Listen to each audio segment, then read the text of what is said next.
How many reviews did you have before y'all started working through Review Harvest? I think we were around the high 60s, wasn't we? Yeah. Yeah. I could look at your account. I think it was like 62 or 63. It's barely been a month. I think y'all are at 79 now, Yeah, right? we're at Yeah, 79. Yep. that blew my mind, man. I was like, good Lord. I mean, Yep. We got 11 in 4 days. So Yeah. that was like the big one. Like right when we started it and it actually had sent out links and all, it was literally 4 days and I was freaking out. Like my sister was like, no way this is real. It looks real. And I mean, she was scrolling through all of them, reading all of them. Like these are insane. It was blowing my mind because I'm waking up at 8 a.m., and I look at my phone and there's 2 reviews and I'm like, oh, okay, great. Like I didn't even know that could happen, but it's awesome. Heck I've yeah. loved it. That's awesome. I love to hear that. And then the last thing to close us out, what would you say to somebody who's thinking about getting started with Review Harvest, but they're kind of on the fence? How do I describe it?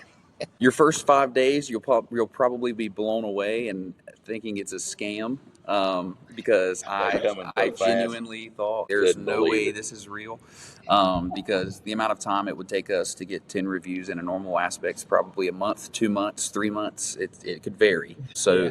don't just think that this is the type of thing where, oh, I might get a couple reviews. You're not only going to get a couple reviews. Right. If you've got clientele and repeat clientele and you can text them and ask them for reviews, you're going to get your reviews. The Review Harvest just has a much more streamlined way of doing it, a better call to action, and it takes the load off of us having to remember to, hey, we need to send that email back out. Even with our CRM, it's set up to do that for us, but not on the scale that Review Harvest is or does it. Review Harvest kind of like puts it right in front of you. Yeah, Like there's you no should option. you should give this link. Kind of puts the pressure on you to want to care about your vendor, about the person that's done the work for you. It kind of softens their heart a little bit, I guess, in the way it approaches your customer and says, hey, man, you'd really be helping these guys out to give them this review. People don't realize that, man, the way Google has such a hold on business now, it is paramount that you are getting reviews and that they are out there for people to read. It is the driver of our business. Let's just be honest. We get more, hey, I found you on Google. I read your reviews. I like what I seen. The other guy was $50 more, Yep. but we like what we seen.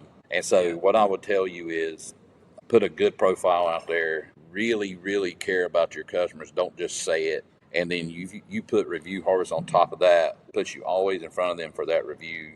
You're going to get them. And I mean, we got a Yeah. ton of reviews right up front, but we have them trickling in all the time. And it's not just from people we're doing work for now, it's people in the past that Past haven't clients. answered. And I was like, that's awesome. We would have never thought to Yeah. ask those people for reviews. So what did they do? Review Harvest, because we had quoted them in the past, Review Harvest reached out to them. Awesome. Awesome. Well, good stuff. Well, I really appreciate y'all hopping on. I'll let y'all get back to the huge conference, but thanks for y'all's time and best of luck to y'all continue scaling your business.